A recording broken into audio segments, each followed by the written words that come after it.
Sœur Claire, nous évoquons avec vous en ce 16 janvier 2019 la personnalité de l'abbé Maurice Zindel. Vous avez été de longues et belles années la supérieure générale de l'œuvre Saint-Augustin et aujourd'hui vous contribuez à consigner l'histoire des relations entre finalement l'abbé Maurice Zindel et votre congrégation. Savez-vous dans quelles circonstances il a pris contact en tout premier pour le tout premier ouvrage?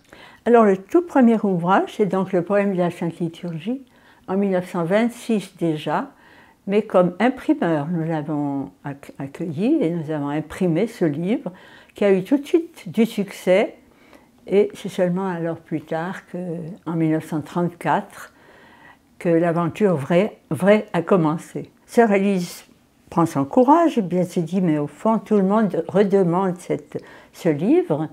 Elle demande à l'abbé Zindel s'il est d'accord qu'on le réédite, qu'on l'édite, ou bien qu'on le réimprime tout d'abord. Puis ensuite, l'abbé Zindel dit, mais je n'ai pas d'argent, j'ai rien, je n'ai pas de fonds, à vous de voir ce que vous voulez faire. Alors après réflexion, elle dit, nous avons décidé que nous serions d'accord de l'éditer, c'est-à-dire elle dit même pas éditer, de le prendre à nos frais, et sans doute que nous arriverons à rentrer dans nos frais.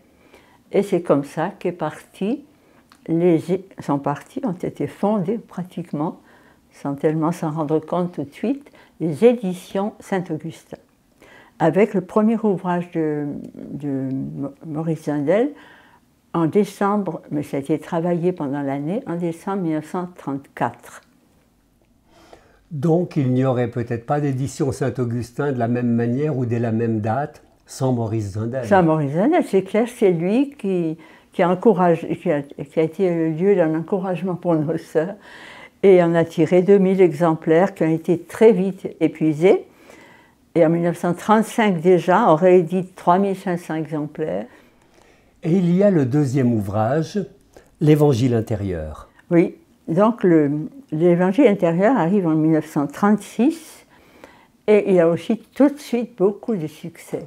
Si je vous dis tout de suite le total des éditions que nous avons faites, 7 éditions du poème de la Sainte Liturgie jusqu'en 1954, 27 250 exemplaires, et de l'Évangile intérieur, 7 éditions aussi, jusqu'en 1998, là c'est parce qu'il y a eu c'est 23 000 exemplaires.